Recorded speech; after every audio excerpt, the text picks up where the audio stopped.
அனைவருக்கும் வணக்கம். என் பேர் Tanya Jagan. Thank you so much for joining us today. Today, the Uyar Nilai high schoolers and I are going to be talking about the high school system.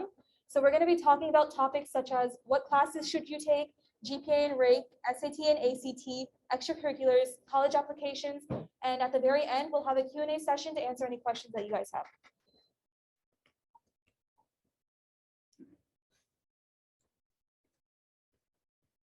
So a little bit about me. I'm going to be a public health major at UT Austin, and I'm also going to be doing pre-med. Some of my extracurriculars are choir, the Medicine and Health Student Association, Science Olympiad, the Youth Leadership Program, and of course, summer school. And some of my significant classes are AP Seminar and AP Research, which we'll be talking about later, and AP Spanish.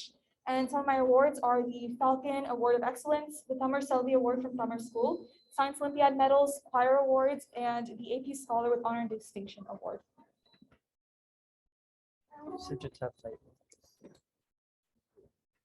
அனைவருக்கும் வணக்கம். என் பேர் ராகுல். நானும் அடுத்த வருஷம் UT Austin தான் போகிறேன். Biomedical engineering படிக்க போகிறேன். ப்ரீமெட் ட்ராக்ல தான் போகிறேன். So with hopes of becoming a doctor. நான் பண்ண கொஞ்சம் எக்ஸ்ட்ரா கரிக்குலர்ஸ் வந்து சயின்ஸ் ஒலிம்பியாட் 4 years பண்ணேன். மார்ச்சிங் பேண்ட் வந்து 9th and 10th கிரேடில் பண்ணேன். AHA and NORD வந்து அது அப்புறமா எக்ஸ்பிளைன் பண்ணுறேன். அந்த 2 கிளப்பும் அது வந்து லாஸ்ட் 2 years பண்ணிருக்கேன். அதுக்கப்புறம் இந்த வருஷம் நான் வந்து சீனியர் கிளாஸ் ஆஃபீஸராக இருக்கேன், செக்ரட்டரியா. அதுக்கப்புறம் கடந்த 10 வருஷமா தமிழ் ஸ்கூலுக்கு வந்துட்டு இருக்கேன். நான் பண்ண கொஞ்சம் இம்பார்ட்டண்டான எலெக்டிவ்ஸ் வந்து AP seminar and AP research. அதுக்கப்புறம் ஸ்டாட்டிஸ்டிக்ஸ், AP ஸ்டாட்டிஸ்டிக்ஸ் படிச்சு second level of statistics data சயின்ஸும் படிச்சிருக்கேன். என்னோட முக்கியமான அவார்ட்ஸ் வந்து Falcon award for excellence in band, அதுக்கப்புறம் தமிழ் செல்வன் அவார்ட் KD தமிழ் ஸ்கூல்ல இருந்து, சயின்ஸ் ஒலிம்பியாட் 4 years மெடல் வாங்கியிருக்கேன். அதுக்கப்புறம் காலேஜ் போர்ட்ல இருந்து AP scholar with honour and distinction வாங்கியிருக்கேன்.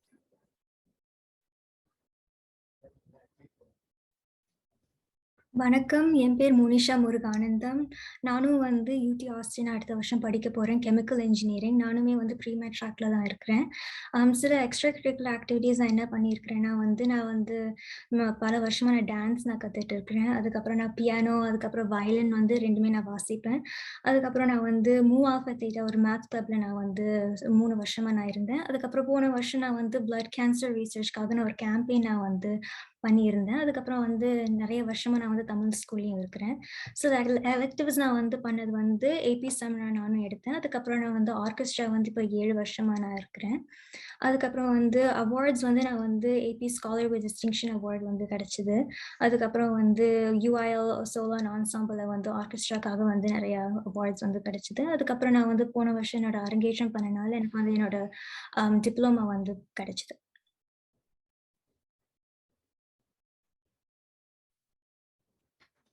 என்னோட பேர் ஹர்ஷினி.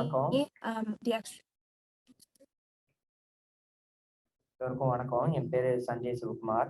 நானும் UT ஆஸ்டின் போயிருக்கேன். அங்கே நான் வந்து honours business and computer engineering படிக்க போகிறேன். நான் ஹைஸ்கூலில் பண்ண எக்ஸ்ட்ரா கரிக்குலர்ஸ்லாம் சிலது கம்ப்யூட்டர் சயின்ஸ் UIL ஆர்கனைசேஷனில் பார்ட்டிசிபேட் பண்ணேன். அண்ட் மேத்தமேட்டிக்ஸ் UILலையும் பார்ட்டிசிபேட் பண்ணேன். அதுக்கு அந்த கால்குலேட்டர் அப்ளிகேஷன்ஸ் டீம் கேப்டன். நான் ரோபாட்டிக்ஸ் 4 years பண்ணினேன். First robotics championship. Move alpha theta பண்ணினேன், அந்த நேயோன்னு போட்டிருக்கு. And I mean choir, varsity choir. Electives கொஞ்சம் சிக்னிஃபிகண்ட்டாக நான் எடுத்துடலாம். IP computer science, pre AP computer science 2 and 3. And நான் இப்போ எடுத்திருக்கிற ப்ரீ-AP GT பேஸ்ன்னு ஒரு கிளாஸ் எடுத்திருக்கேன். பற்றி நான் அப்புறமா மில்லர் கரியர் பற்றி பேசுகிற போது இன்னும் டிஸ்கிரைப் பண்ணுறேன். சில நான் வாங்கின அவார்ட்ஸ்னா FRC இனோவேஷன் ஒரு சேலஞ்ச் நான் நேஷனல் செமிஃபைனலிஸ்டாக வாங்கியிருக்கேன் போன வருஷம். UIL அண்ட் கம்ப்யூட்டர் சயின்ஸ் நிறைய awards over the 4 years I've won. And solo and ensemble choir காம்படிஷனுக்கு நான் சுப்பீரியர் ரேட்டிங் வாங்கியிருக்கேன்.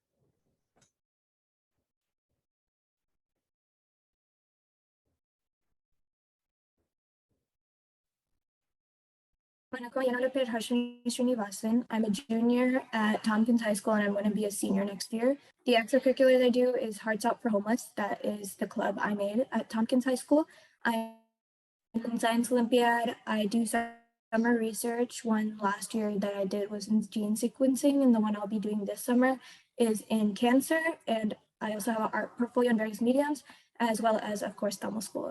The significant electives I've done in high school include the capstone program, which is AP research and AP seminar, which we'll be talking about later. as well as orchestra. The awards I have are the Scholastic National Art Awards, Sayali Region and State Awards, as well as AP Scholar.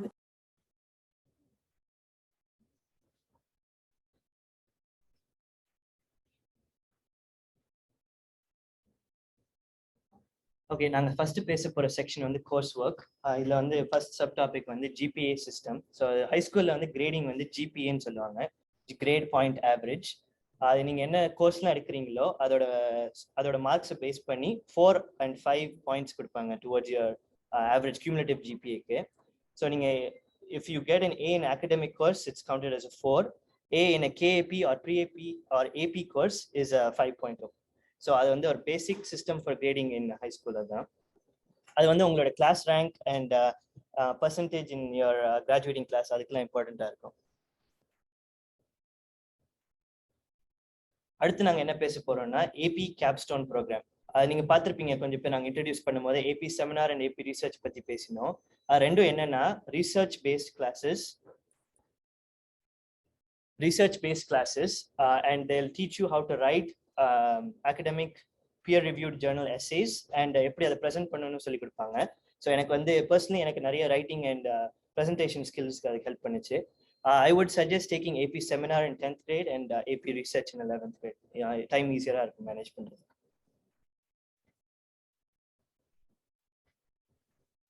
நிறைய பேர் கேட்டிருக்கிறாங்க fine arts வந்து high ஸ்கூலில் வந்து மேண்டட்டோரியான ஒரு கிளாஸான fine arts credit வந்து நெசசரியான ஒரு class தான் கிராஜுவேட் பண்ணுறதுக்காக. ஃபைன் ஆர்ட்ஸ் கிரெடிட் வந்து உங்களுக்கு எப்படி கிடைக்கும்னா வந்து நீங்கள் வந்து ஆர்கெஸ்ட்ரா, பேண்ட், குவாயர் இல்லைன்னா ஆர்ட் வந்து ஒரு வருஷம் நீங்கள் எடுத்தீங்கன்னா உங்களுக்கு வந்து அந்த கிரெடிட் கிடைக்கும். இல்லைன்னா வந்து ஏபி ஆர்ட் ஹிஸ்ட்ரியும் வந்து எடுத்தால் வந்து இந்த கிரெடிட் கிடைக்கும். ஏபி ஆர்ட் ஹிஸ்ட்ரி வந்து ஒரு காலேஜ் லெவல் கிளாஸ். நீங்கள் வந்து அதுக்காக வந்து காலேஜ் கிரெடிட் கிடைக்கிறதுக்கும் வாய்ப்பு இருக்கு நீங்க வந்து ஏபி டெஸ்ட் எழுதுனீங்கன்னா. ஹவெவர் நான் வந்து என்ன சஜஸ்ட் பண்ணுவேன்னா, நீங்க வந்து கரண்ட்லி நீங்க வந்து உங்களோட middle school orchestra, band, choir இல்லைன்னா ஆர்ட்ல நீங்க இருக்கிறீங்கன்னா நீங்க கண்டிப்பா வந்து அது ஹை ஸ்கூல்லையும் நீங்க வந்து பண்ணுங்க 4 வருஷம்.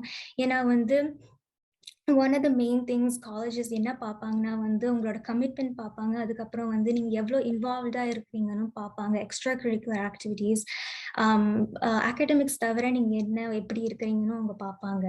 நிறைய பேர் நினைக்கலாம் வந்து அகாடமிக்ஸ் அதுக்கப்புறம் ஜிபிஏ தான் வந்து மோஸ்ட் இம்பார்ட்டண்ட்டான விஷயம்னு வந்து நிறைய பேர் வந்து நினைப்பாங்க. ஆனால் அது இல்லை, எக்ஸ்ட்ரா கரிக்குலர் ஆக்டிவிட்டீஸ் வந்து அதை விட இம்பார்ட்டன்ட் தான்.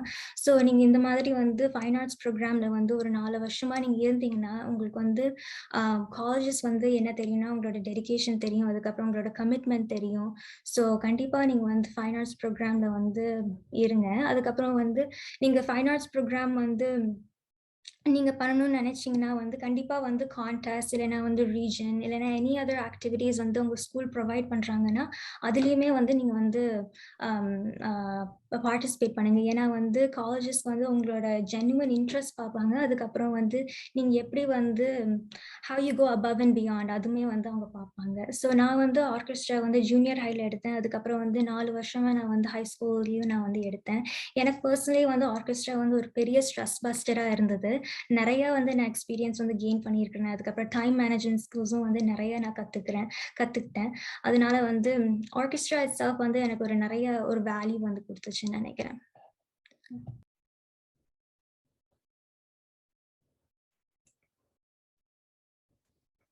இப்போ நான் கொஞ்சம் மில்லர் கெரியர் சென்டர் பற்றி பேசுகிறேன். இந்த Miller Career Center, Arthur Miller Career சென்டர்னு கேடிஐஎஸ்டியில் ஒன்று இருக்கும். இந்த மில்லர் கெரியர் சென்டர் வந்து கேடிஐஎஸ்டிக்கு மட்டும்தான். நான் Fort Bend ISD and Houston ஐஎஸ்டிலேருந்து நீங்கள் வந்திருக்கீங்கன்னா அங்கேயும் சிமிலர் ஆப்பர்ச்சுனிட்டிஸ் இருக்குது. அங்கே ஃபோர்ட் பெண்ட் ஐஎஸ்டியில் ரீஸ் கெரியர் சென்டர்னு ஒன்று இருக்குது, ஜேம்ஸ் ரீஸ் கெரியர் சென்டர். ஹெச்ஐஎஸ்டியில் இது பாப்ரா ஜார்டன் கெரியர் சென்டர் இருக்குது. அது இதே மாதிரி அங்கே சிமிலர் ஆப்பர்ச்சுனிட்டிஸ் நீங்கள் 11th and 12th வரும்போது இருக்கும். இந்த மில்லர் கெரியர் சென்டர் வந்து 11th and 12th மட்டும்தான் எக்ஸ்க்ளூசிவ் ஆப்பர்ச்சுனிட்டிஸ். அது நிறைய கோர்சஸ் இருக்கும். கெரியர் அண்ட் டெக்னாலஜிக்கல் எஜுகேஷன் கோர்சஸ்ன்னு நிறைய சொல்லிக் கொடுப்பாங்க. அங்கே எப்படின்னா நீங்கள் ஹை ஸ்கூலில் என்னென்ன கரிக்குலம் கற்றுக்கிட்டீங்களோ அதை வச்சுன்னு நீங்கள் ரியல் வேர்ல்டில் போய் என்னென்ன மாதிரியா கெரியர் ஃபீல்ட்ஸில் பார்ட்டிசிபேட் பண்ணலான்னு சொல்லிக் கொடுப்பாங்க. நிறையா இது இந்த soft skills like speaking, interaction அதெல்லாம் சொல்லிக் கொடுப்பாங்க. இது எப்படி professional communication, resumes, email writing, interview speaking எல்லாமும் நிறைய சொல்லி கொடுப்பாங்க.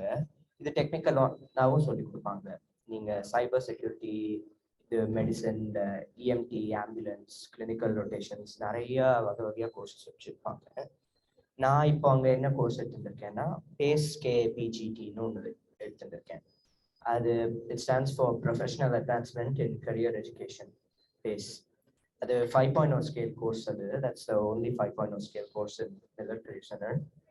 And first semester நீங்கள் என்ன பண்ணுவீங்கன்னா you will go to the Miller Career Center and நீ நிறைய இந்த மாதிரி நான் சொன்ன மாதிரி சாஃப்ட் ஸ்கில்ஸ் அண்ட் இது இன்டர்வியூ, இது ரெஸ்யூமே, இமெயில் அது மாதிரிலாம் கற்றுப்பீங்க. ஒரு research project you will have the opportunity to in class. It's like AP research but not as intensive as AP research. You will communicate with a real world mentor or a field professional நீங்கள் virtually communicate பண்ணி அவங்களோட கைடன்ஸ்க்குள்ள நீ ஒரு research paper எழுதி ஒரு ப்ராஜெக்டை நீ submit பண்ணுவ. அதுக்கு வந்து ஃபர்ஸ்ட் செமஸ்டர். அப்படி செகண்ட் செமஸ்டர்ல நீங்க நிறைய போய் ஒரு internship you will participate in it during the school day. So அது எப்படி நடக்கும்னா your schedule will be arrange so that ஒரு நாள் you will take 2 periods of AP literature at the Miller Career Center, 6th and 7th period. இன்னொரு நாள் you will take 2 periods of PACE. During that time, you won't go to the Miller Career Center, but you'll actually go to wherever your internship is. So my internship is near downtown. It's in the Richmond area. Yeah. Now I work at a startup called Techment, and I'm a React and Django-based full stack developer. I'm an intern. So நாம் அங்கே 3 project இப்போ publish பண்ணி முடிச்சு அடுத்த வாரம் work start new project. So நிறையா technical experience you get. Some இதெல்லாமும் இருக்கு requirements. You need have a certain GPA requirement. அது நான் இந்த போடலை, but need have at least a 3.8 GPA to apply for this course. And you also need a AP லிட்ரேச்சர்லேயும் இந்த Miller Career சென்டரில் enrol ஆயிருக்கணும், which is a tough class. அதுக்கு that is you need to pay a lot of attention, take good notes, listen to the teacher, write a lot of essays in that class. And you'll also, by the time you get there, you'll need to have a driver's license and access to a vehicle every day. Miller Career மற்ற ப்ரோக்ராம்ஸ்லாமும் இருக்கு. They're grouped into 3 main categories. ஒன்று business and இண்டஸ்ட்ரின்னு இருக்கு. அதில் நிறைய இந்த மாதிரி நிறைய programs இருக்கும். Medical line there will be some 4-5 classes. If you're going into the computer science line, there's cyber security, networking, either like management, computer maintenance, a lot of courses like that. Public service and public health, and you can take நிறைய courses. Clinical rotations, the ambulance you will go and you will see how they do things there. The emergency medical training, அது மாதிரி நிறைய இருக்கும். And STEM practicum, engineering, நிறைய you will use a lot of tools and all to develop big structures and things. அங்கே they'll have a huge engineering lab and the Miller Career there. அங்கே போய் you will do a lot of things there. And நிறைய courses and catalogs இருக்கு. நீங்கள் Miller Career Center courses Google பண்ணாலே அந்த page வந்துடும் where you can read about all the courses that they have there. Zoom cut ஆகும்போது you can just join the same link again and we'll pause until you guys can return.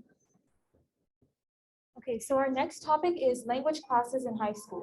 So each high schooler is required to take at least 2 years of a language. And the language options are languages such as Spanish, French, German, and Chinese.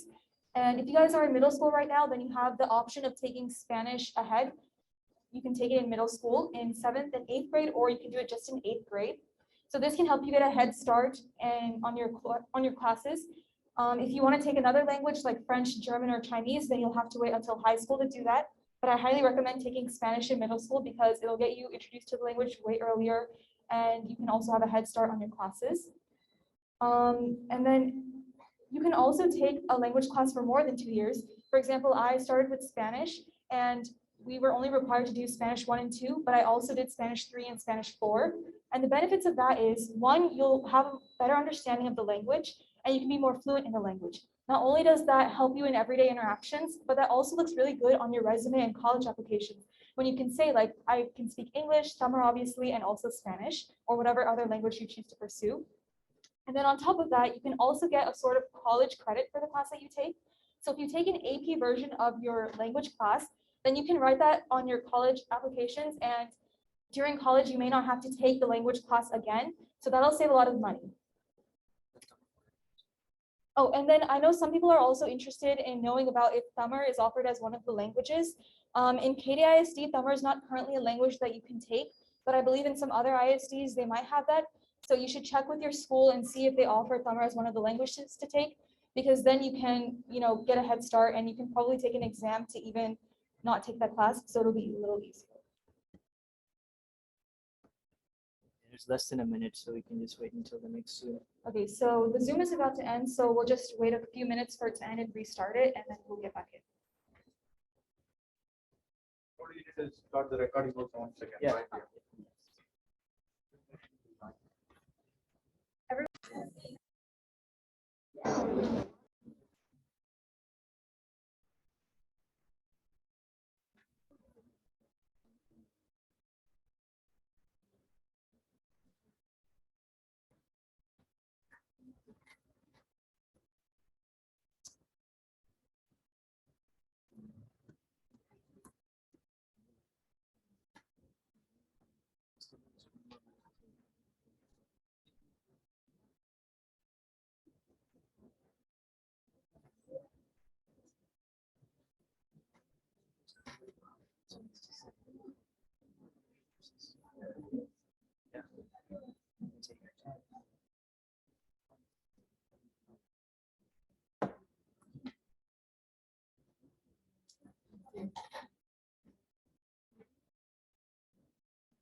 There are some options.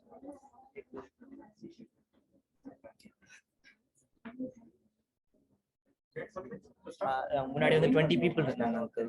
20 people இருந்தாங்க. 16 இருக்காங்க. So one No worries, you can start, but start that sort of recording.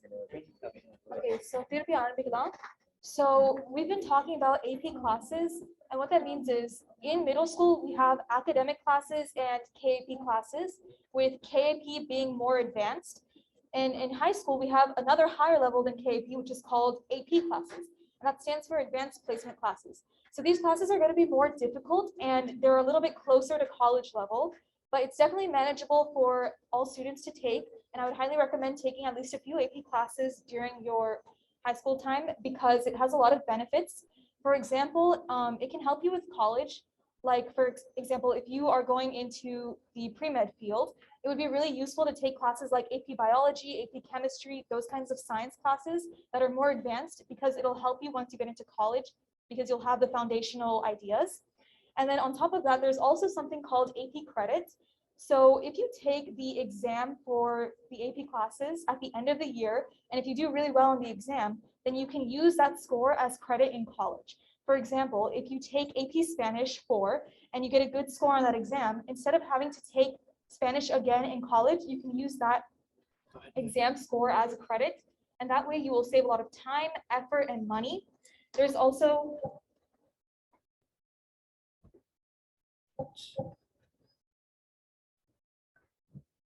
a lot of other classes that you can do that with. The most common examples would be if you take US history and the language class for the AP exam, because a lot of colleges will accept the credit for that, and that way you will save a lot of time, money, and effort. The credits that are taken by each college differs based on which college it is, so you should also check that before signing up for your AP exams to make sure that you're signing up for the right exams. Next, we have planning your GPA and rank. So obviously, you guys are here because you care a lot about school, and everyone here cares a lot about their grades and getting all A's, getting a good rank, and everything like that. But it's also important to know that grades and GPA and rank are not everything. Colleges nowadays especially are looking for people that have personality, good essays in their college essays, good extracurriculars. They want to see that you're unique. So GPA and rank are important because it shows that you can put in effort and get good grades, but at the same time, your other things are also really important. So make sure that you're focusing on both aspects, not just the GPA and rank. And you can push yourself to do really well in your classes. It's good to take hard classes, but at the same time, make sure you're not overloading yourself, because if you do that, then you might get bad grades, in which case your rank is going to go down even more. So, make sure that you're taking classes that you can manage and pushing yourself, but not too much. Another thing that I want to mention is top 6% and top 10%. So out of your grade, based on your GPA and based on your grades, they'll pick a top 6% and top 10%. And this can help you with college admissions. So the public schools in Texas admit top 10% automatically. So schools like A&M, University of Houston, you would get automatic acceptance into those schools if you're in the top 10% of your grade. And then for UT Austin, they have a top 6%. So if you are in the top 6% of your school in terms of grades, then you get automatic admission into UT Austin. And you still have to put in the effort to get the right major and the right program that you want. But this can be a really big help for you if you, focus and get good grades to get into the public colleges that you want to in Texas. And it's only for Texas. And then another thing that I wanted to mention is that we talked about 4.0 classes and 5.0 classes. So 4.0 is the lower level and 5.0 is the higher level. But then there's also classes where you can get a 4.5, which is called dual credit. And they offer that for classes such as AP Literature. And that's kind of like a midway between the regular pre-AP or academic and AP classes. So it might be a little bit more easier and manageable to do. So if you guys are, once you guys are in high school and looking at that, I would highly recommend looking into those classes if you want to. And then lastly, so if you are entering high school, if you guys are in 8th grade or something like that, then I would highly recommend making a 4-year plan for your classes. So, just list out the different classes that you are interested in taking. It doesn't have to be set in stone or anything, just to see what classes there are and see what your year might look like. And I would really suggest looking through that and then, outlining what kind of GPA you would get based on what classes you would take, just so that you have a general idea of, what kinds of grades you can get and what kind of classes you should take to get the GPA that you're looking for. And I just wanted to add, for the classes, when you're making the 4-year plan, you can search up any ISD, like for example, Katy ISD course catalog, and it'll have a list of all the classes and their weightage, if it's a 4 or 5 or 4.5. So based on that, you can make your 4-year plan. Okay, next we have the SAT and ACT. So nowadays colleges are going test optional, which means not all of them require SAT and ACT, but I would still recommend taking it if you can do well on it. So first you have the SAT. This is the more commonly taken test, and it's offered by an organization called College Board. And the SAT is scored out of a 1600. So there's 800 points that go towards English, which is grammar and reading comprehension. And then there's 800 points that go towards math. So to study for the SAT, I would recommend going to organizations such as Khan Academy, which offers free practice based on your skill level and everything. And there's also free practice tests that you can take. And there's also an organization called Test Masters. This one is not free, it's a little bit expensive. But if you take it, then they can walk you through the test taking process. They give you extra practice materials. And there's also something called an exam club with Test Masters, where they'll give you a lot of free tests, or not free tests, they'll give you a lot of extra tests in addition to what's online and available to everyone else. So I don't think any of you guys are going to be doing the SAT anytime soon, but once you do get to that point in around 10th grade, in the summer between 10th and 11th grade, I would recommend starting your SAT practice with resources like these and anything else that you can find online. And, see where you are, take a practice test without doing anything else. And then based on that, you can adjust your practice and, do more classes or anything like that based on your needs. And also for aiming for an SAT score, I would highly recommend looking at the colleges that you're interested in and seeing what kind of SAT scores people that get into there get. For example, if the college you're looking at has an average SAT score of a 1350 to a 1500, you should probably aim to get an SAT score in that range or in the higher part of that range, so you have a better chance of getting in. And then finally, there is something called the pre-SAT, also known as the PSAT. And this is something that people usually take in 10th and 11th grade. 11th grade is the one that actually counts for something. So this is a good way to practice. And in addition to that, based on the score that you get in 11th grade on your pre-SAT, you can also qualify for awards and scholarships. For example, I have a friend, she's a semi-finalist for the PSAT. And because of that, she was offered a full ride at A&M. Next, we have the ACT. Okay, so the ACT is just like the SAT. It's another standardized test that colleges are using to admit applicants. except this is on a scale of 36 rather than 1600. It's divided into 4 sections: English, which is grammar and writing, math, which is calculator and fully calculator-based math, reading, which is reading comprehension of passages, various types of passages, and science, which is a combination between science and reading is what the science section actually is. And there's an optional argumentative essay that I would suggest you take. And like Tanya said, Testmasters is a really good resource for preparing for any standardized test for college preparation. And the exam club, personally, it helped me a lot because for about 6 months, every weekend, I would go to the Testmaster Center and take an ACT or SAT test. And I saw a lot of improvement over that course. So I would definitely suggest the exam club if you go towards Testmasters. And another free option is the Prep Scholars. What you do is when you can sign up for their newsletter, and every few days they'll send you an email that gives you a lot of informative tips on how to do better on the ACT or SAT. And they also help you with essays. So I would suggest looking at Prep Scholars too. I just wanted to add one thing. So lastly, I would also recommend that you look into when you take your SAT or ACT. So what's common for a lot of people is to take the SAT or the ACT in around March of 11th grade. This is the time that the school offers the exam as well. So that's the normal thing. But if you want to, you can also take the SAT or ACT ahead of time. I know that some people do that so that they can get it out of the way and they don't have to worry about it during 11th grade. So make sure you plan ahead for that and start studying at the right time based on when you want to take your test.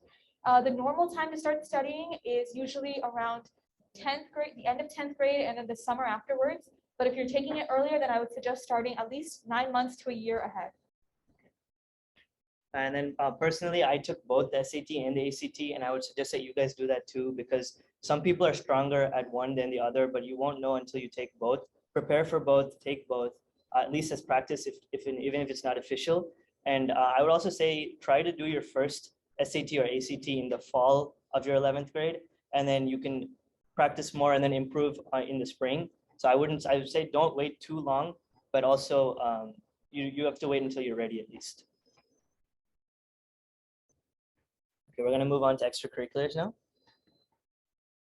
Okay, so I have a few tips about extracurriculars. The main thing I would say is just pick a few rather than many. Like I would say maybe 2, 3, up to 4 clubs or activities outside of school, and not more than that, because you want to be able to commit for more than just a year. If you do all those clubs, it's going to be really tiring for you to do that all 4 years. So I would say just pick 1 or 2, maybe 3 of in the field that you're going into, and also something that you're passionate about.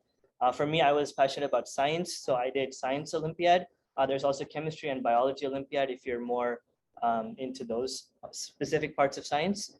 There's a lot of volunteering organizations. Every high school has a volunteering organization. There's usually NHS, which is a National Honor Society, and there's usually another one too, at least for Tompkins there was. And there's a lot of coding and computer science clubs too. So like, for example, Sanjay, he was committed to the computer science club at Tompkins. And if you're into computer science and you want to go into the comp sci field in career-wise, I would suggest doing that for 4 years. Robotics is for engineering. If you're into hardcore engineering, then robotics would be a great club for you. And there's a lot of tutoring clubs too. So if you would rather spend your time teaching people what you know and you think that's entertaining, or you want to do that for people, then I would suggest joining tutoring clubs. And when do you start your own club? So I personally started 2 clubs. There was the American Heart Association and the National Organization for Rare Disorders. They're both chapters of existing nonprofits in the United States. So it wasn't just a club that was similar to existing clubs in my school. It was something different. So make sure you're bringing something new to the table if you're going to start your own club. There's already a few medical organizations at your school. I wouldn't recommend just starting another one if it doesn't have a specific mission or purpose that you're trying to do. Okay, I would actually like to add on to what Rahul said. So what Rahul said, there are many clubs in high school, but I do suggest that you don't restrict yourself to just school-based activities. Of course, you can show growth and improvement in clubs, but I think it is also equally important to put yourself out there in non-school related activities as well. So for me, a lot of my extracurriculars were outside of school, with piano, violin, dance, and of course, Tamil school. And I also led a campaign for blood cancer research, which I thought really showed my individuality and leadership qualities, which I don't think I would have gained if if it wasn't school. So a lot of these activities are activities that I had a true interest in, but these activities were unfortunately not in school. So if you have an activity that you are currently pursuing outside of school, you should definitely continue that in high school as well, because these activities will have a lot of value when you are writing your essays and resumes for college applications. So now that we're talking about extracurriculars, I think I would like to touch on the importance of time management. So I'm just going to use my experience with dance as an example. So I've been learning dance for like many years. I've been learning Bharatanatyam. So when I started high school, it was very challenging to manage both dance and school, especially because the intense workload that we had at the beginning of freshman year. There were many instances where I wanted to quit dancing, but because of the fact that I've been doing it for so many years, I just never had the heart to give it up. So because of that, I decided that I needed to work on my time management skills. So what I did was I tried creating a schedule, and I had a planner that helped me plan out my time and my activities. I also made sure to make use of all my time at school by doing small homework assignments during enrichment, or if I had time after a lesson, during class, I would finish my work after that. So just try to make use of all the time that you had. And the most important thing that I did was to not procrastinate. A lot of high school students, I will warn you, will procrastinate. So some will learn from their mistakes and some don't. And I'm sure that all of you guys will stay on top of your things and not fall into the trap. And I'm so glad that I was able to work on my time management skills, because I was able to continue dancing all throughout high school without the stress that I had before. I gained a lot of experience from dance that I was able to share in my essays and my resume for college applications. For me, it was dance. For you guys, it may be something else. Just remember to work on your time management skills starting now. Follow your passions and don't let anything come in between them. And like Monisha said, I just wanted to add on, for me, it was marching band in 9th and 10th grade. In the fall semester between August and December, I would spend about 400 to 500 hours just after school towards band. And it was definitely really stressful. And August of 9th grade is when I realized that I needed to start managing my time better. So you might have heard a lot of high schoolers say, oh, I don't sleep until 2 o'clock in the morning, or I don't sleep at all. Some nights I don't sleep at all. But for me personally, I never had to sleep past 11 o'clock at night. So I would say time management is definitely key. You should never let your health or your sleep get deprived just because you're trying to do the best you can in school. There's always a way to have your work done before you have to go to sleep. I'd also like to add on to that. For me, my main thing with time management was robotics. In robotics, in the fall semester, it's not too labor intensive. There's only 2 nights a week that you go to the Robert Shaw Center and meet. And mostly it's training new kids or researching additional things that you could add on to the robot, or new ideas and things that could improve the robot for the season. And once the season starts in the spring, it is probably the most labor intensive thing that you could undergo in high school. Around 30 hours every single week at the Robert Shaw Center. And this isn't to like dissuade you or anything. Robotics is very fun, and I've learned so many things from it. But it's hard work. It's a lot of time commitment as well. Many people that go there, you'll see a lot of, if you go into robotics, you'll see a lot of people at the Robert Shaw Center. They'll bring their homework or something to work on the downtime so they don't have to stay up late at night working. And you will hear many, many things about people. It's like, oh, I stayed up until 2 a.m. You'll get, like your friends will message you. It's like, oh, let's just, okay, we can work on this homework, and then we can call at 1 a.m. to 2:30, and then we can study for bio. There's, in my opinion, there's no real pride in bragging that, oh, hey, I got so little sleep, I'm deprived of sleep, and I can't focus. Let's go. It's not really something to be proud of. I mean, it's damaging to your health, your brain development, and all sorts of things. So I would recommend manage your time. And if you realize you can't do something, that it's too time intensive or too difficult, there's no shame in coming out of it. So like work on what you like to do and manage your time wisely. Don't try to do everything at once. That would be my advice for time management in high school, because everyone has the capacity to excel in something. We just need to find our calling and pursue it.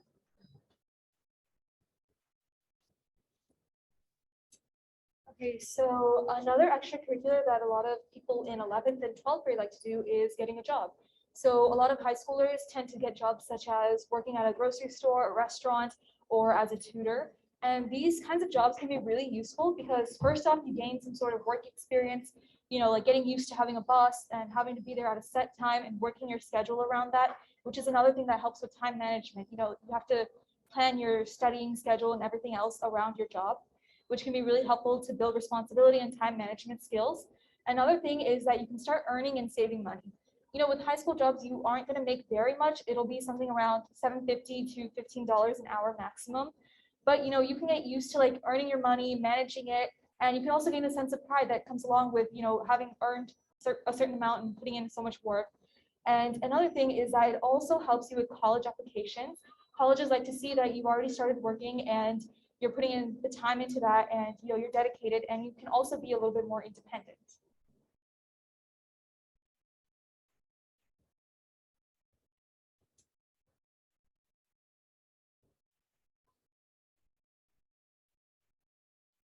So I will be talking about summer research. I feel like this is one of the big things that a lot of high school students consider, especially if you are going to major in STEM in the future.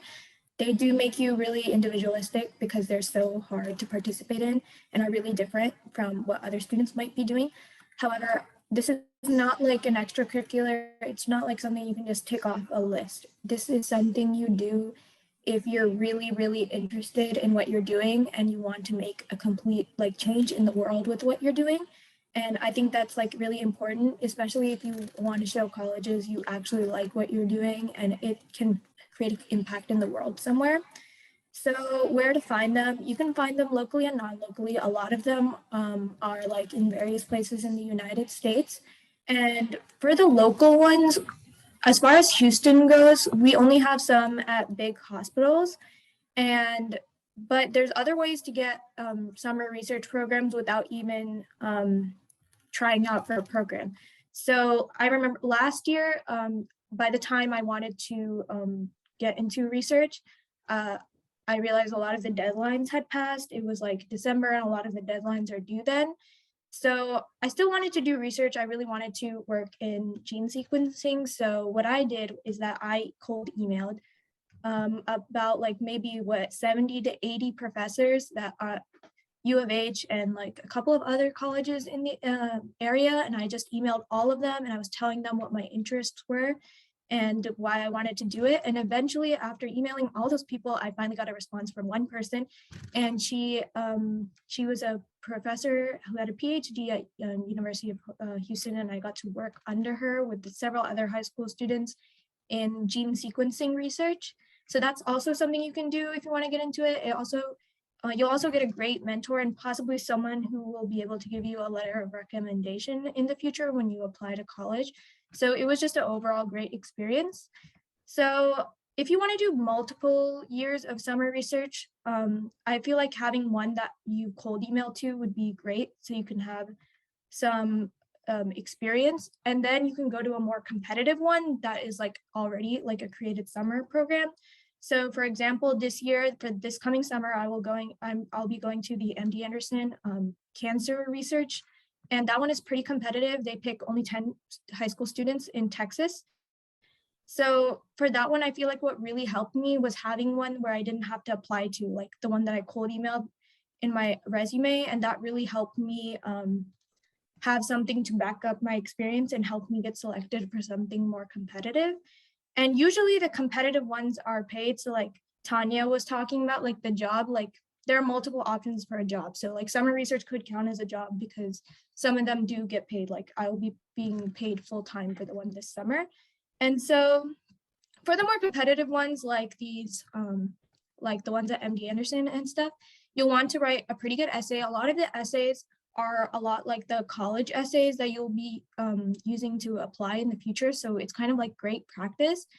I think one of the main things when it comes to essays is that a lot of people start talking about oh, I want to be in the doctor in the future and all of that. But I feel like it's really important to tell your story about why you got interested in a subject, because the summer research programs usually ask you what makes you want to research, what makes you want to join our our research program.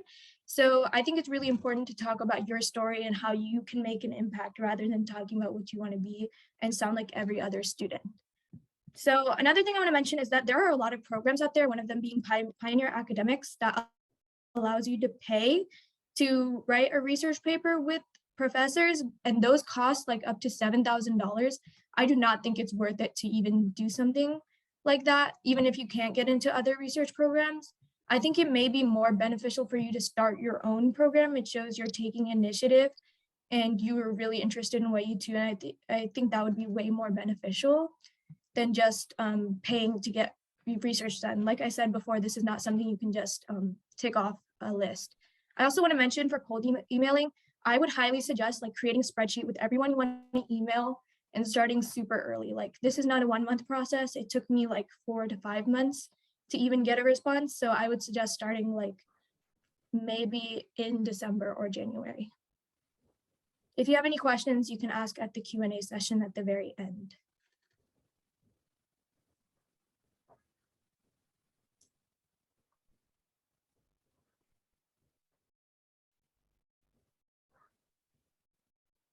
Okay, so these are just some general tips I have for extracurriculars in high school.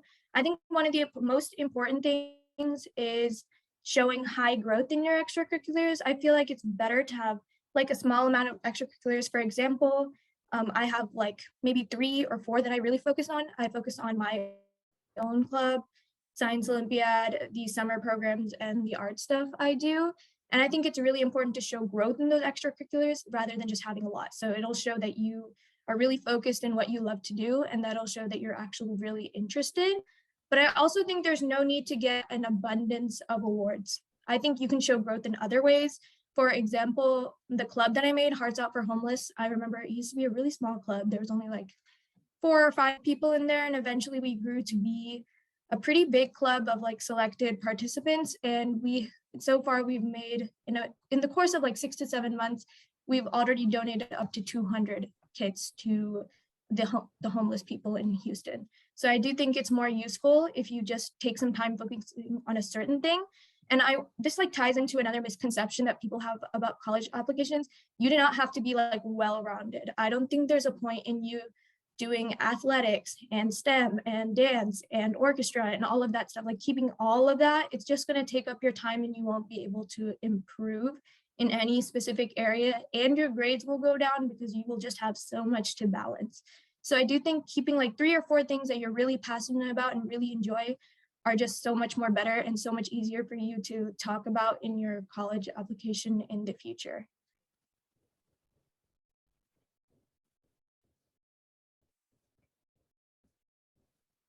Okay, so now we're going to talk about the college application portion of your high school system. This might not apply to a lot of the younger kids, but it's never too early to understand how the process works in America. So for my tips, I would say pick 10 colleges to apply to. Any more than that, and you're probably going to end up spending a lot of time on applying to college rather than focusing on your senior year.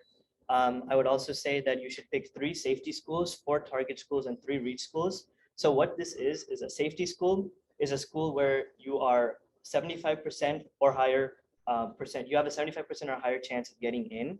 A target school is between 50 to maybe 40 to 75% of acceptance, and the reach schools will be less than 25% acceptance. And the way you calculate this is there are a lot of resources out there. I use CollegeVine. It's college and then VINE. What it does is you can enter your GPA, what type of classes you take, what your SAT, ACT scores were, what type of extracurriculars you're in. You enter all of those and it'll calculate percentages for you and give you suggestions for safety, target, and reach schools. And you can narrow those down based on what type of school you want to go to. For example, I narrowed it down to Texas. I wanted a public school that had more than maybe 30,000 students currently enrolled. So that helped me refine down my search a lot, and it made things a lot clearer for me. And I also got to see how likely it is that I would get into those specific programs at those colleges. And in terms of essays, you should write really personal and meaningful essays.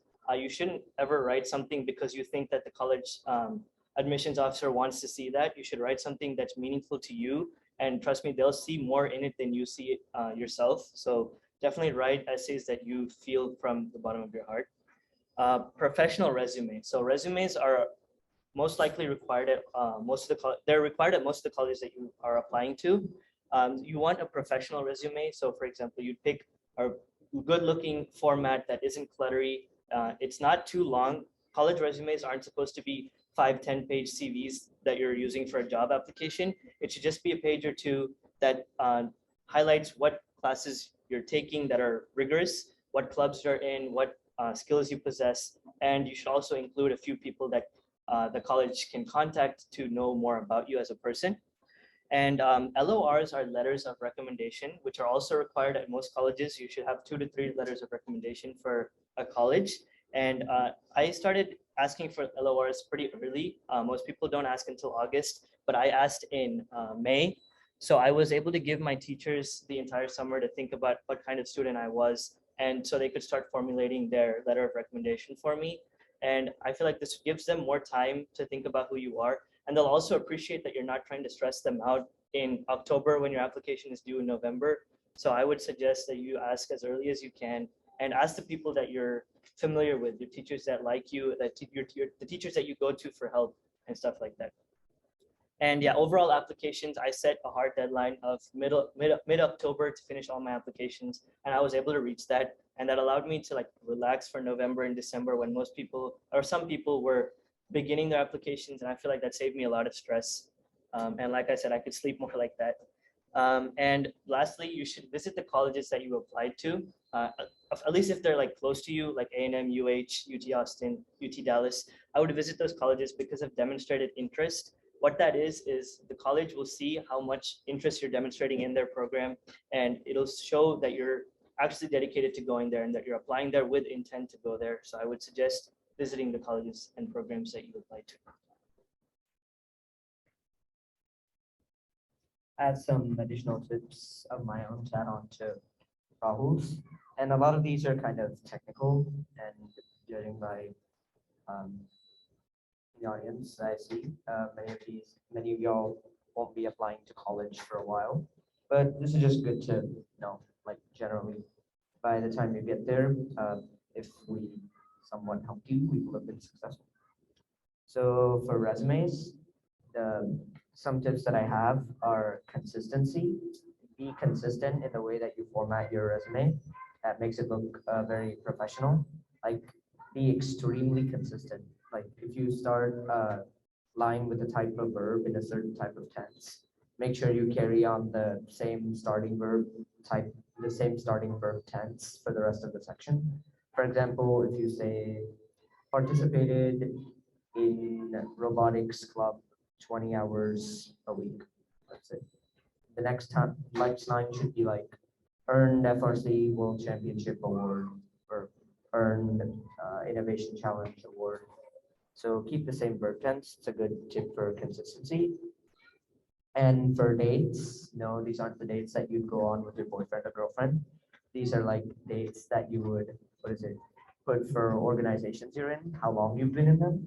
My advice for that would be to go in reverse chronological order. Put the most recent at the top.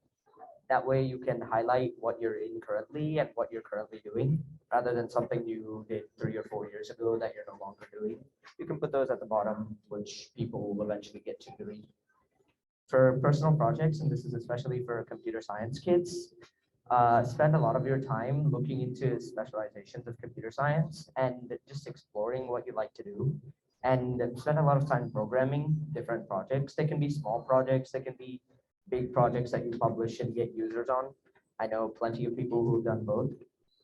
In the past like year and a half, I would have probably programmed like between 30 to 35 different projects, like just small projects that range from a website describing myself to website for an organization or a type of game, or something to help for a company or a school organization or something like that.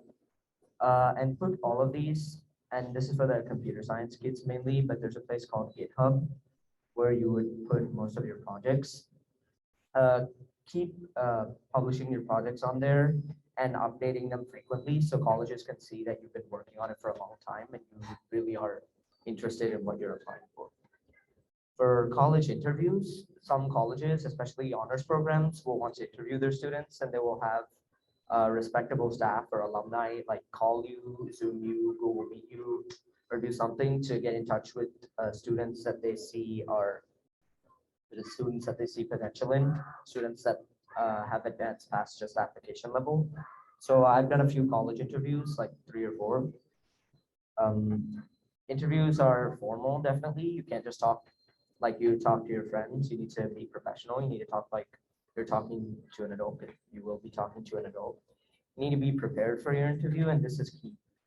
Prior to your interview, I would spend time researching like what kind of programs are at the university and what you would be interested in pursuing at the university, because you're almost certain. And I believe I did 3 interviews.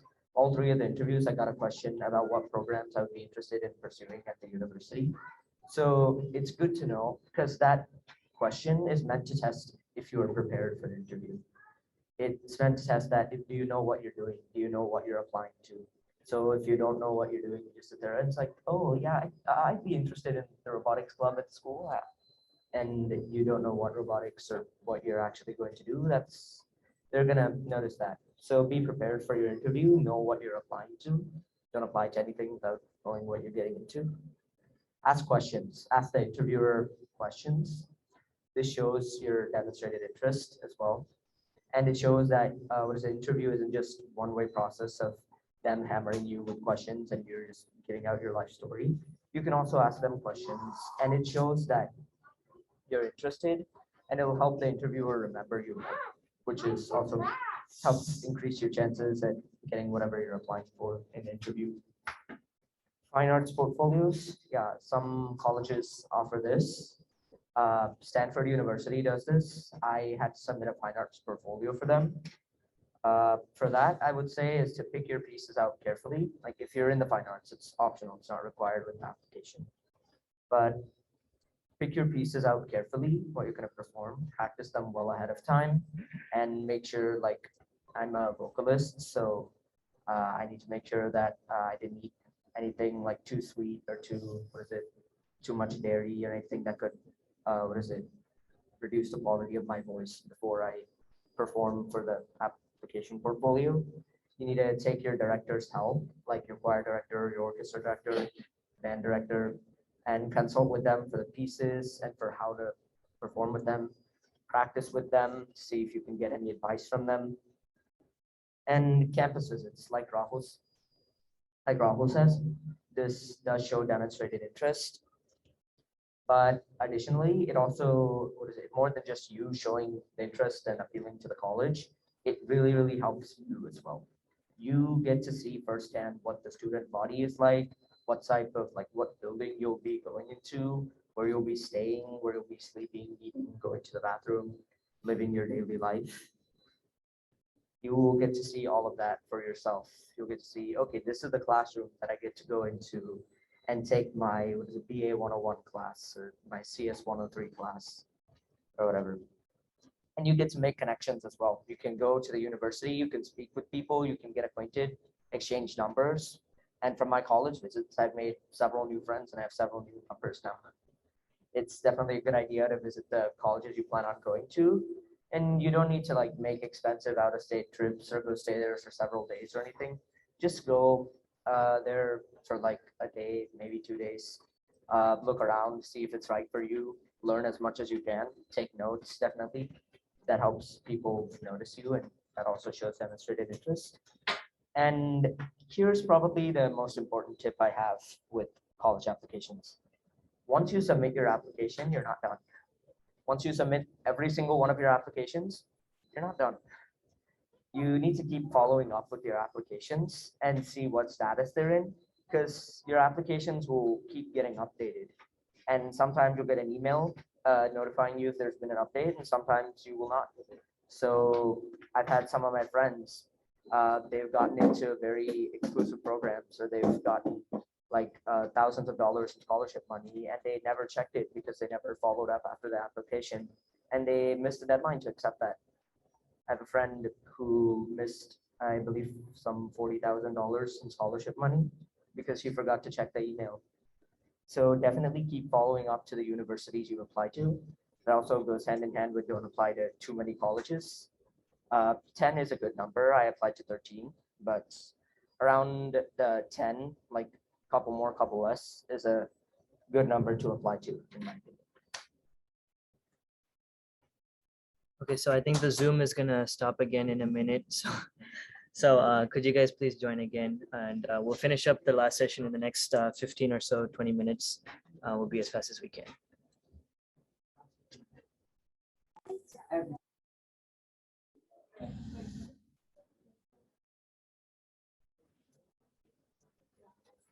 Okay, so let's get started. Okay, so a lot of you guys are a little bit younger, so this won't apply to you yet. But just to give a general idea on when to start your college applications, I would recommend starting at least by June after 11th grade, so that you have the entire summer and then a few more months until you submit your application. So during the summer, I would suggest work on your college essays, work on your like on the website that they give you to apply, work on that, and make sure you have everything ready. And so then by August, when school starts, go and ask your teacher for their letter of recommendations, or even earlier than that if you want to, and complete your applications. You know, wrap up your essays, wrap up the website that they give you, and during September and October, during this time, show your essay to a lot of other people, get their feedback, edit your essay as much as you need to. And by the end of October, you should have finalized your application, your essay, making sure your teacher submitted everything, and you should begin submitting by then. And November is whenever the early applications start. I would really suggest submitting your application early, because that gives the admissions counselors, like, it shows them that you're really interested, you are on top of your stuff, you get things done ahead of time. And on top of that, you will also like have more chances of getting in. And there's also something called early decision. For this, you can pick one college that you're really, really interested in. And if you apply there and you get in, then you have to go there. So it's kind of like a commitment. If you get in, you have to go there. But it also gives you a big advantage because colleges know that you're really interested in them. And then there's also early action, which is where you apply early, but you don't have to go there to get in. So I would suggest doing that for all the other colleges besides the one that you did in early December for. And then finally, by December, all of the regular applications are due. So by December 1st, everything has to be done no matter what. And just to give a general timeline on how I recommend going about middle school and high school, I think that during middle school and 9th grade, you should really be exploring your interests, you know, join a lot of clubs, pick up new hobbies, see what you really like, so that in around 10th and 11th grade, you can focus your interests and time on specific subjects. For example, let's say you really like robotics that you started in 9th grade. So then in 10th, 11th, and 12th grade, you can really delve into this and go deep into it. And that way you know that you've looked into a lot of different things and you found something that really fits for you. And you know, during 10th, 11th, and 12th grade, you can also start things such as internships or research programs, that kind of stuff, especially during the summer. And then, you know, by the end of 11th grade, that's when your college applications would start. And, you know, we've been giving timelines and recommendations for college applications and everything, but there's no one rule or formula that works for everyone. You know, you have to do things based on what's convenient for you, what works the best for you. So, you know, you may start an application at a different time than someone else. You may apply to a different number of colleges, and that's okay. I would just recommend, you know, talk to a lot of different people that are, you know, in your grade, older than you, maybe even adults, and see what their recommendations are about college applications. And also look online. There's a lot of websites that give you advice on, you know, how to write your essays, how to get into a specific college. You know, even like on TikTok, there's like recommendations for like what organizations you should join. And, you know, if you look into this, then you'll see like everything that's out there and you can pick what's best for you and, you know, pick your best method. So I'd really recommend, you know, talk to a lot of people, look at a lot of resources before you know, make any decisions. Okay, so now we've finally completed our presentation part. So if you guys have any questions, then feel free to ask them. And then on Zoom, I think Monisha and Harshini can help with the answering of questions in the chat, or if you think that we should say something out loud, just send it in the chat. The chat is on the screen now, so anything you send, we'll start answering.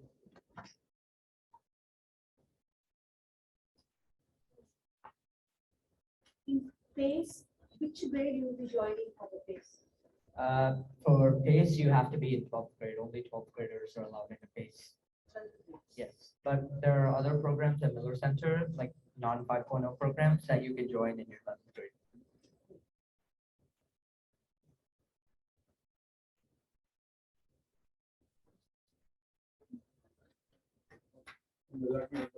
Thanks, and நிறைய information இது வந்து IV காலேஜஸ்க்கு ஏதாவது ஸ்பெஷலா kids வந்து prefer பண்ணுமா இல்ல அதுக்குள்ள போகணும்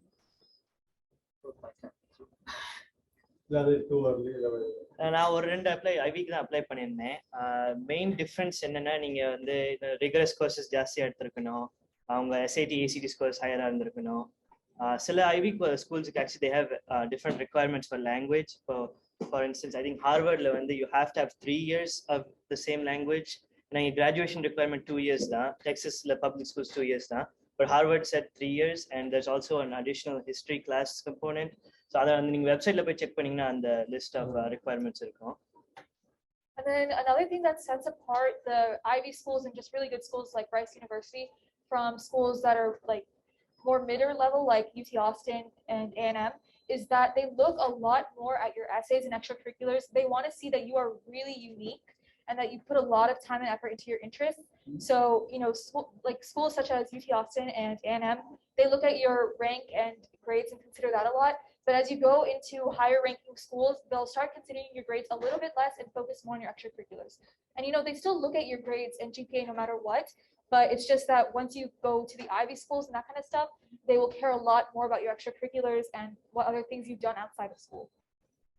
இன்னொரு last thing to add for Ivy, இது வந்து ஐவி ஸ்கூல்ஸ் வந்து அவங்களே கொஞ்சம் ப்ரோக்ராம்ஸ் வச்சிருப்பாங்க நீங்க ஹை ஸ்கூல் இருக்கும்போது அட்டென்ட் பண்ற மாதிரி. ஃபார் எக்ஸாம்பிள் யூஎல் யூனிவர்சிட்டி வந்து அவங்க ஏல் குளோபல் ஸ்காலர்ஸ்னு ஒரு ப்ரோக்ராம் வச்சிருக்காங்க. அதில் பிஸ்னஸ்க்கு உண்டு, மெடிக்கலுக்கு உண்டு, நிறைய டிஃப்ரெண்ட் ஃபீல்ட்ஸ் உண்டு. பட் அங்கே நீங்க போனீங்கன்னா அதோட தனி application process. I think you can do it in 10th or 11th grade. அதுக்கு நீங்க ஏல் குளோபல் ஸ்காலராக இருந்தீங்கன்னா when you apply to Yale in 12th grade அவங்க கன்சிடரேஷன் கொஞ்சம் ஜாஸ்தியாக இருக்கும்.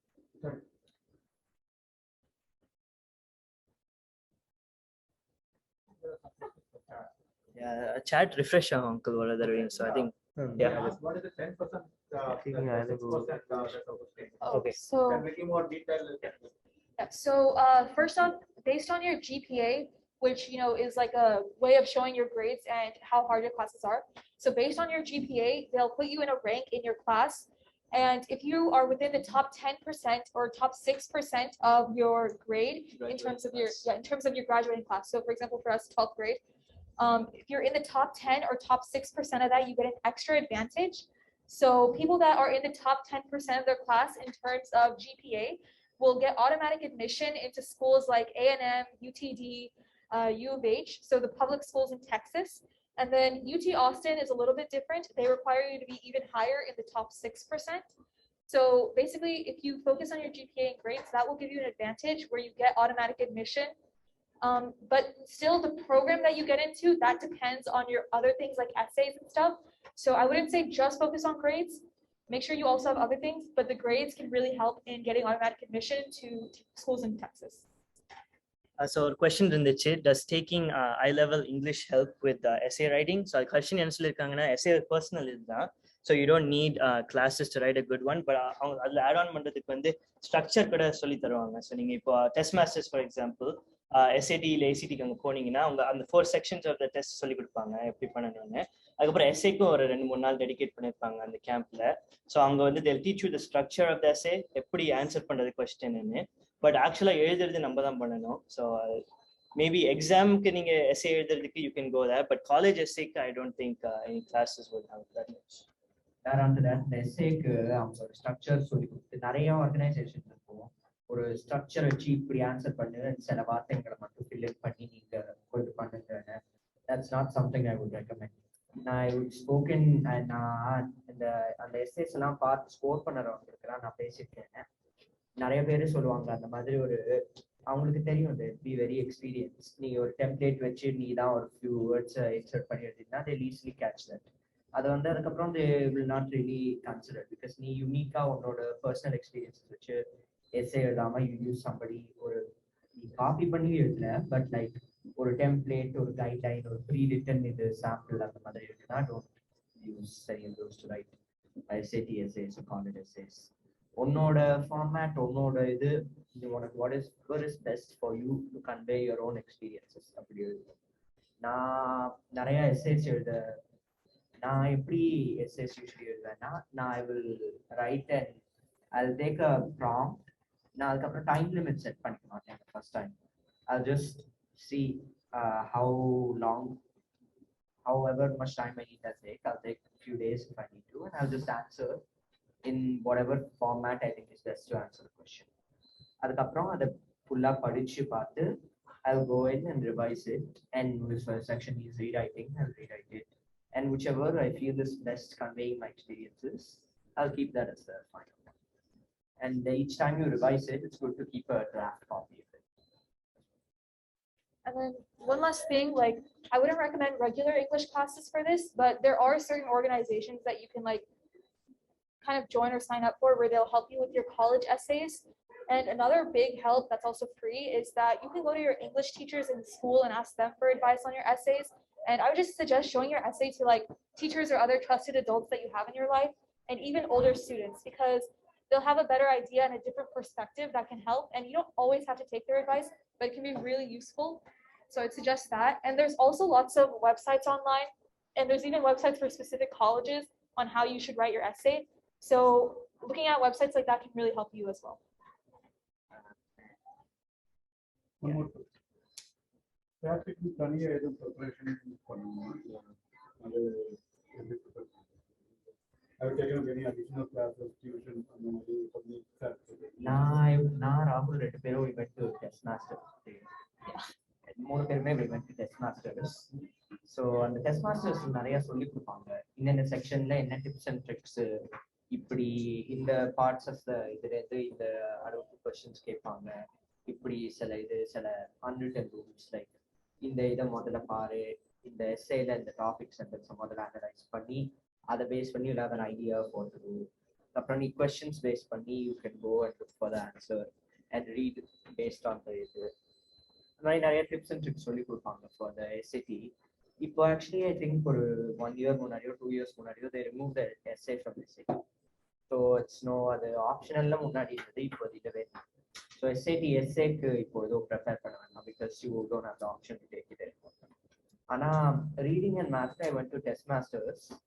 அது தட் இஸ் கொஞ்சம் எக்ஸ்பென்சிவ், கிட்டத்தட்ட லைக் $1,000. அதுவே ஃப்ரீயா ஹெல்ப் பண்ணுவேன்னா Khan Academy is very good.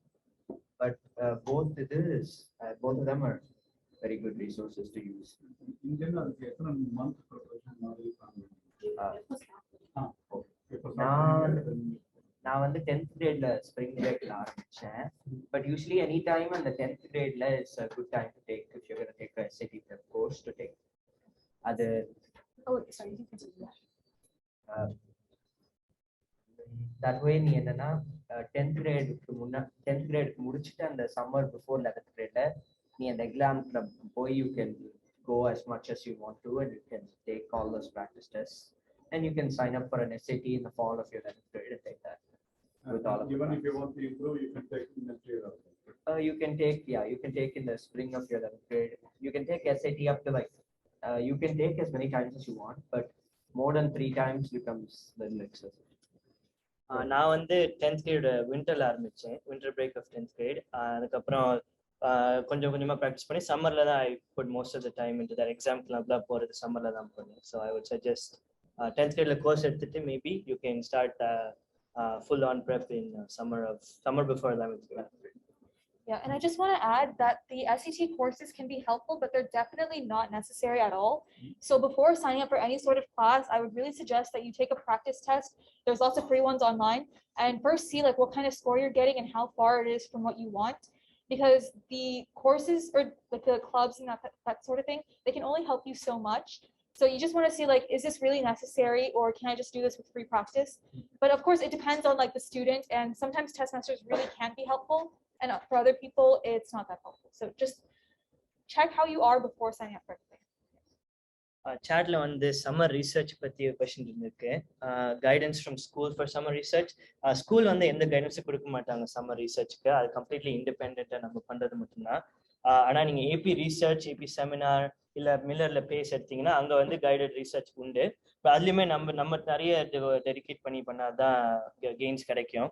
இப்போ நான் வந்து ஏபி ரிசர்ச்ல இயர் லாங் ப்ராஜெக்ட் பண்ணி முடிச்சுட்டு அதுக்கப்புறம் நானா தான் இண்டிபெண்டா பப்ளிஷ் பண்றதுக்கு ஸ்டெப்ஸ் எல்லாம் படிச்சு அதை பண்ண ஆரம்பிச்சேன். ஸோ ஈவன் தோ கொஞ்சம் கைடன்ஸ் இருந்தாலுமே நம்மளா நிறைய டிரைவ் பண்றதுதான் ரிசர்ச்க்கு பெஸ்ட். இல்ல. ஸோ நீங்க ஏபி செமினார் வந்து 10th கிரேட்ல இருக்கணும். 10th ஆர் அபவ் தான் நீங்க ஏபி செமினார் எடுக்க முடியும். ஆனா அதுக்கு ப்ரீ ரெக்வயர்மெண்ட் கிடையாது. ரிசர்ச்க்கு ப்ரீ ரெக்வயர்மெண்ட் வந்து ஏபி செமினார். அப்புறம் summer researchக்கு வந்து like there's no prerequisite since it's outside of school, but I would recommend taking classes that are like similar if you can. So for example, let's say I wanted to apply for a biology research program. It would help if I had taken AP biology the year before and got a perfect score on the exam to show them like, oh, I already have some knowledge, so you won't have to teach me from the start. But it's also not necessary if you are like in a lower grade level. Summer time வந்து virtual classes எல்லாம் எந்தெந்த subjects வந்து summer time எடுக்கிறது would be easy. Oh, so I personally took a lot of summer classes and I felt like so the first one that they offer is World Geo, which is the summer before 9th grade. So I think it really depends on the student for this. I personally took World Geo over the summer because I wanted to have a free period during 9th grade for more studying time. But I also know that some people that took Human Geo, which is the AP class over the school year, they found that it helped them a lot with time management and developing a work ethic. So there's benefits to both. Some classes that I would recommend taking over the summer, if you're able to, are world history, because the AP exam for that one is not as important in relation to the other ones. I would also recommend taking AP psychology. That's very common. And you can also take AP government and AP economics online over the summer. So some things about the summer courses is that they can be a really good help for your GPA by boosting it, and they can also help you get ahead a little bit so that you can have space in your regular schedule for more free time or more extra classes, either way. But I also would say that if you are taking the AP exam, if you want it like for a college credit, then I would be a little bit hesitant to take the summer class, because the summer class you're not getting the full version of the class, so it's a little bit harder on the exam. So for classes like US history, the AP exam is really important for that. So I would recommend taking that over the year instead of online over summer. And also you'll be taking that course in June, July, and then you have to wait until the next May to take the AP exam. So a lot of knowledge might leave you. You might have to constantly review every few months throughout the school year. So you have to make that decision. I, like Tanya said, I took psychology, world history, and I didn't take the psychology AP exam because I didn't need it. That's why I took it over summer. And world history, I was still able to take the AP exam. But I would say make decisions of your summer courses based on if you want to take the AP exam in May, because it's almost a year apart from the actual course. And the AP exam, AP courses summer there are some pre-AP options as well. நான் 11th கிரேடுக்கு முன்னாடி என்ன எடுத்தேன்னா pre calculus நான் சம்மர்ல எடுத்தேன்.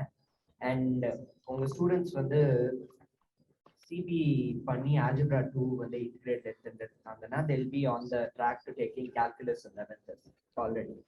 ஆனா அது பண்ணலைன்னா you'll have the option to take pre-calculus before 11th grade in the summer, pre-AP pre-calculus. That's what I did. Now on the option I would recommend it, especially if you go to Tompkins, because Tompkins the pre-calculus pre-AP is, from what I've heard, difficult. Like they made it really hard. So you got the credit point? Yes, that's through school and through KDIC. So that's. You will be writing the exam at the end of that. No, அதுக்கு AP exam கிடையாது அந்த course. It's a pre-AP course, KAP. So அதனால there is no AP exam at the end of the year. So it's a good course that you can get out of the way, and it's easier during the summer as well. So the 10th summer. 10th முடிச்சு அந்த summer before 11th grade. அப்போ அதுக்கப்புறம் you can take statistics or calculus or any AP math that you want to in 11th grade. நான் AP calculus எடுத்தேன், and AP calculus and AP physics ரெண்டும் சேர்ந்து போன வருஷம் எடுத்தேன். That's difficult, ஆனா it's helpful. ரெண்டு courses சேர்ந்து side by side எடுத்தா show it ரெண்டுத்துக்குமே you can understand it better. And some of the So the high school when the honor class Honors. ஆமா, அது honors is equivalent to pre-AP. நீங்க சொன்னது high school level honors and college high school level honors is same as pre-AP. KTIC same like AP, right? pre-AP levels. 3 levels இருக்கும், academic, pre-AP or AP.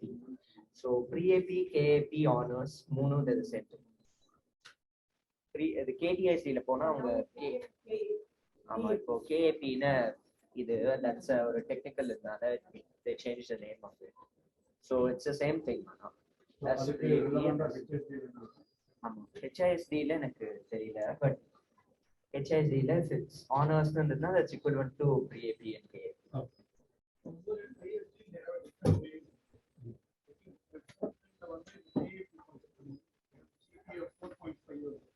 ஆமா, அவங்களுக்கு வேற மாதிரி இருக்கலாம். Some 4.5 schools also have a 100-point GPA scale. So அவங்க 4.0 and 5.0 வைக்காம நீ என்ன கிரேட் வாங்குறியோ, நீ நார்மல் ஸ்டாண்டர்ட் கிளாஸ் எடுத்தா you'll have the grade that you got out of 100 as your GPA. நீ honors எடுத்தா you will have plus 5 points to that grade as your GPA. And நீ AP எடுத்தா you'll have plus 10 points to that as your GPA. So different ISDs different grading systems இருக்கும். ஆனா எல்லாமே நீ உங்க students வந்து ஹை ஸ்கூல் வந்ததுக்கு அப்புறம் அவங்க கவுன்சிலரோட பேசலாம், இல்லை ஆன்லைன்ல போய் கேட்கலாம். எல்லாத்துக்குமே நிறைய resources. You said that actually, internship is happens in a day with 2 periods, right? So those 2 periods are like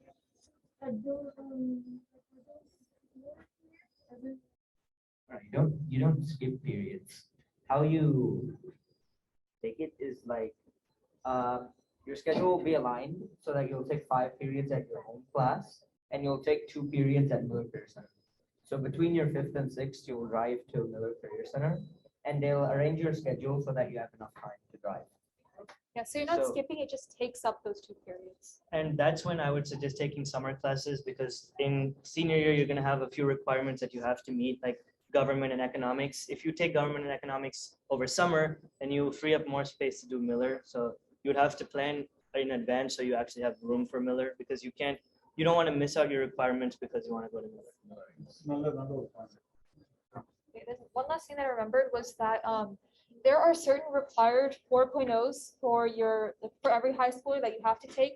For example, everyone needs to take something for PE, for health, for language classes, and certain classes that aren't as important you can take in your senior year, because that way it won't count towards the GPA that colleges look at. So that's a way to help yourself in terms of GPA while still getting everything done.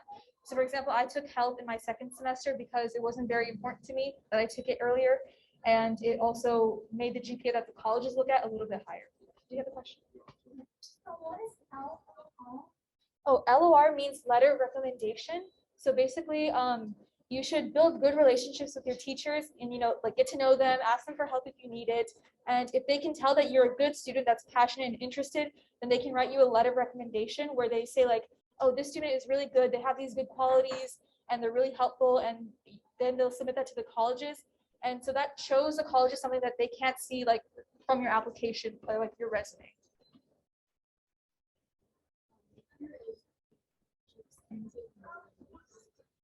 Yeah, so internships aren't something that's only restricted to school.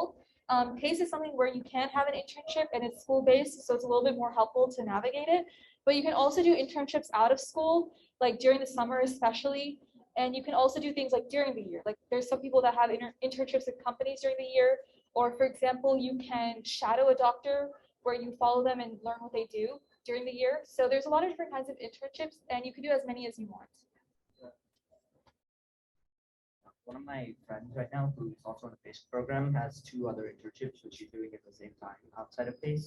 Now, I don't know how she's managing to manage that, but yeah, it would take up a lot of time, definitely. An internship isn't just something like school where you take notes and all. You will be expected to contribute large amounts to whatever company you're working at least in the computer science field. So it will be labor intensive and difficult. If you can manage multiple internships, I'd say go for it. But make sure you're also taking that into account. Okay, time is up. One more last question. Last question. Do you recommend kids taking 8th? 8th period? Yeah. Online. Oh, Nah, I did that. It is difficult. You need to manage your time very well. But it all comes down to how well your student can manage their time. And one version I took 2 additional periods. I took AP US History and AP Psychology. In the version I'm taking pre-AP multivariable calculus, and I took AP Government in the fall and health in the spring, each is 1 semester. So yeah, it takes up a lot of time. Like you don't need to look at it every day, but in the weekends you need to spend several hours on it to make sure that you understand everything well. And there are some drawbacks as well. ஒரு கேள்வி இருக்குன்னா உடனே போய் teacher கேட்டுக்க முடியாது. You need to email them. Sometimes the email அப்படின்னா the teacher won't respond, so you'll be responsible for finding the notes on your own online. And சில courses எல்லாம் சரியா notes இருக்காது. You have to read like 200-300 pages out of the textbook every week to get notes. And if you don't want to do that, you have to find your own notes online somewhere. It's a hassle to take it during the year. so if you're already taking a lot of hard classes during the 7 periods given, I really wouldn't suggest going for an 8th period. Like for example, last year I had like one class that was pretty easy, like we didn't have to do very much for it, so I took an extra online class, and that way it was manageable. But I really wouldn't recommend taking like 7 hard classes over the like the regular schedule and then taking another AP class online in addition to that. How many years? I took online courses for the full year in 11th grade and then 1 semester in 12th grade. But for the 1 semester in 12th grade, I was also taking a study hall, so I was able to like have that free time and I could use that however I wanted to. So that's why I took a online class. Very good. இப்போ other languages படிச்சு predict பண்ணலாம் அப்படின்னு சொல்லி Spanish, French like that. அது middle schoolல பண்ணலாமா option இருக்கா இல்ல high schoolல போய் தான் பண்ணணும்? For Spanish, you can start in 7th grade itself. I would really recommend doing the program where you do half of Spanish 1 in 7th grade and half of it in 8th grade, because it helps you get into the language. But for the other languages, in KDISD at least, you can't start in middle school. இது maximum 2 language தான் படிக்கலாம். Maximum limits இருக்கா இல்ல எத்தனை language? அதுல predict I think you only need 1. Like I wouldn't recommend going too overboard because it might be hard to manage and also find space for your other classes. So I would say 2 maximum. Most people I know only did 1. one more thing, fine arts சொன்னீங்க, தனி athletes அந்த மாதிரி படிக்கிறாங்க. இது predict கொடுப்பாங்க இந்த extra interest I think it's mostly for interest. Like every person has to take at least 1 year of a fine arts thing. So you can take something that's creative like choir or art or something like that, or you can take AP art history, which will help your GPA. And if you're not like interested in music or art, then I would recommend that.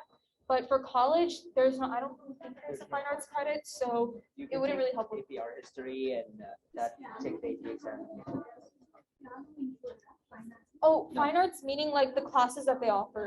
So piano is not offered in high school. If you play piano, then you can do part of the drums in band for percussion.